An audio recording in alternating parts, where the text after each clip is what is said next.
Thank you for watching. Today, to me, this is a really exciting day because we're looking at a brand new Axial product.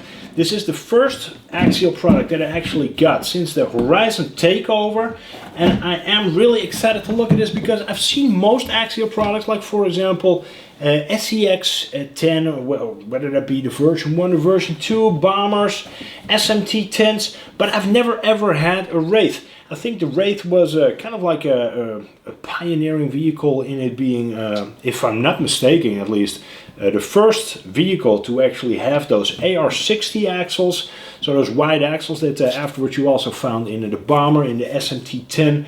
But a lot has changed since then. I think the Wraith is no longer the most popular rock racer platform per se after the bomber coming out.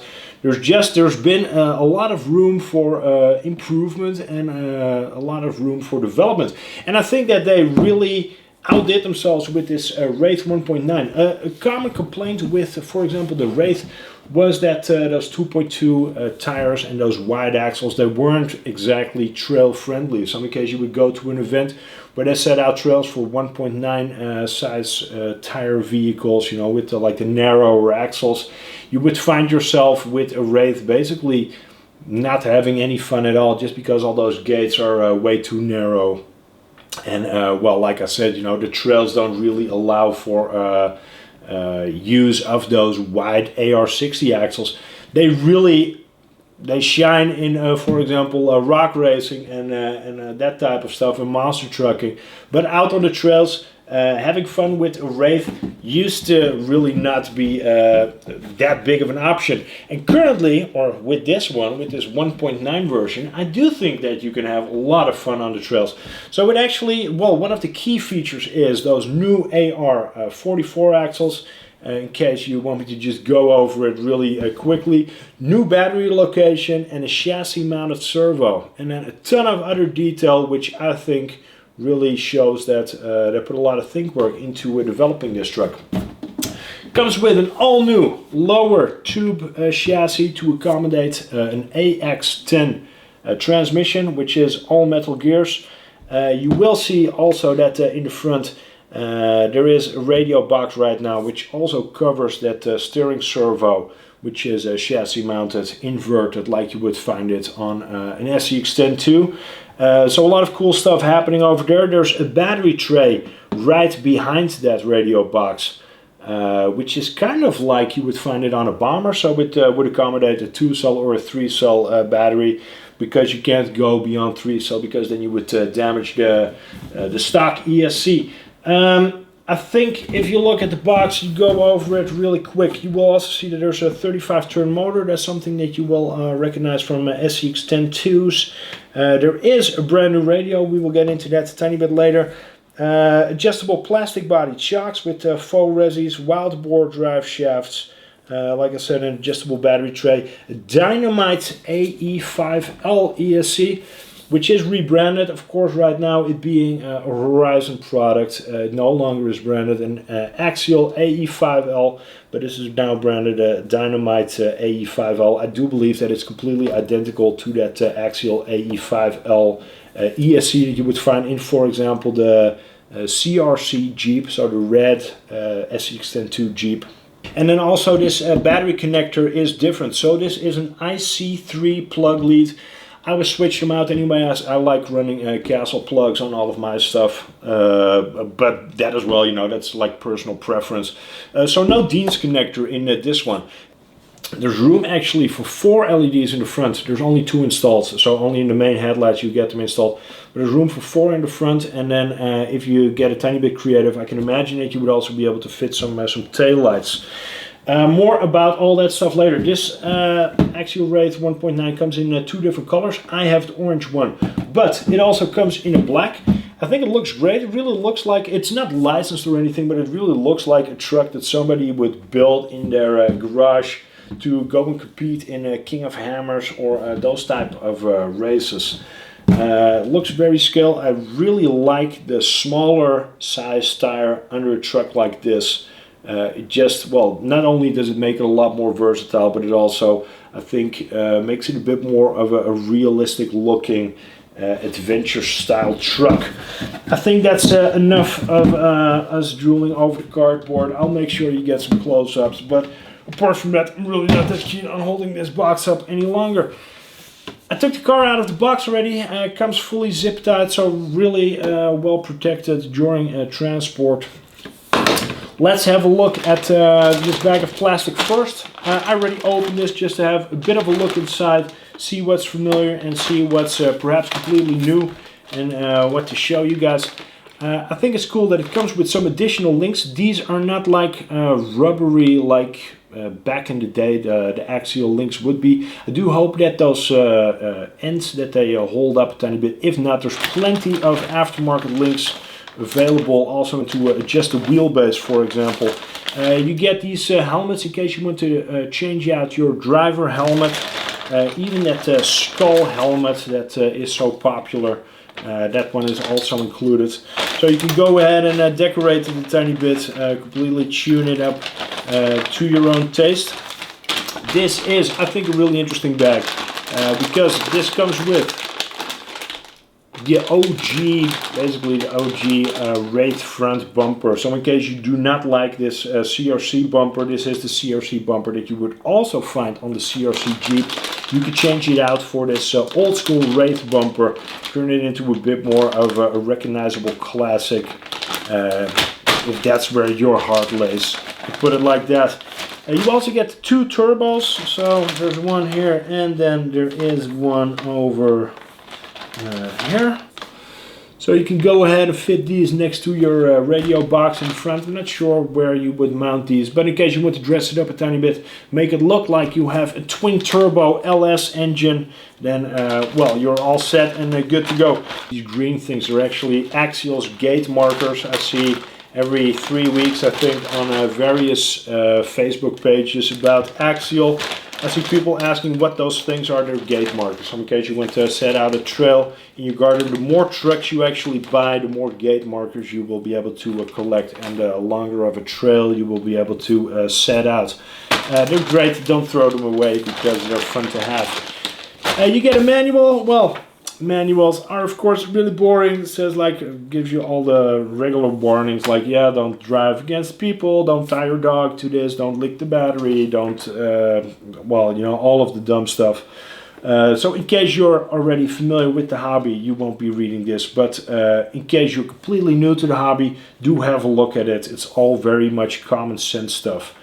Don't throw this thing away, however, because if you want to do some maintenance, or if a part is broken and you need to get a parts number, you will be able to source that in this little booklet.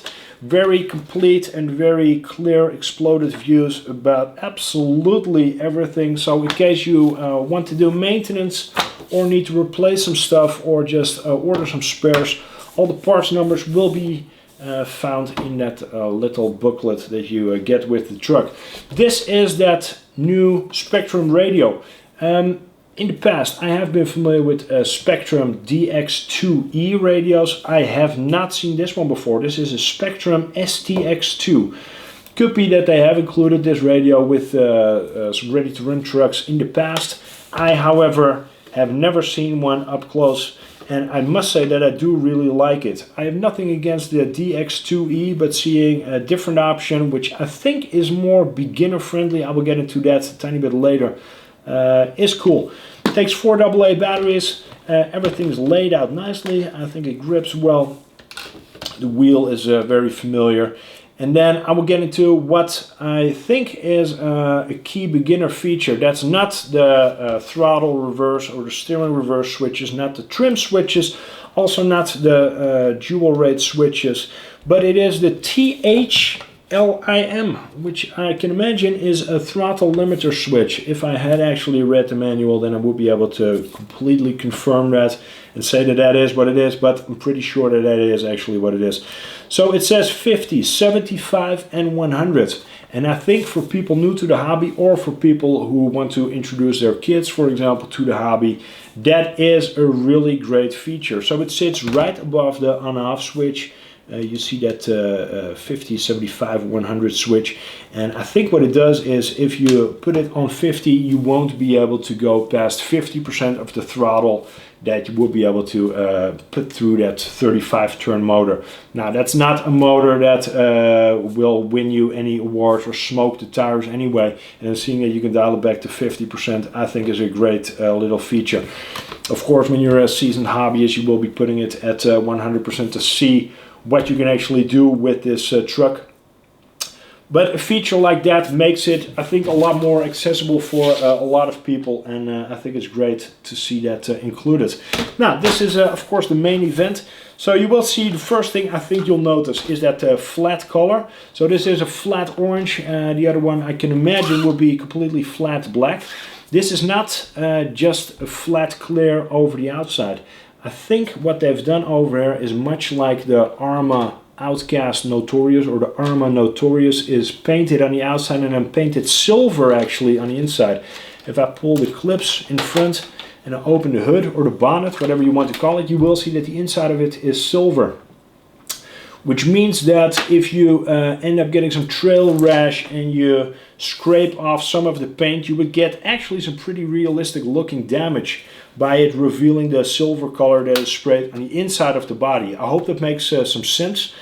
You also see these graphics on the side, apart from it of course being written KMC to refer to the KMC replica wheels. Those are fully licensed. The Nitto tires, or CRC, which then refers to the bumper. But you will also see that there are some really urban looking, kind of old school axial graffiti type of artwork going on in those panel graphics, which I think look great. They really remind me of like Axial's earlier days, everything being a lot of fun, everything being a big adventure, because all that box art back in the day also featured those graffiti items, and it really reminds me of having fun with RC trucks.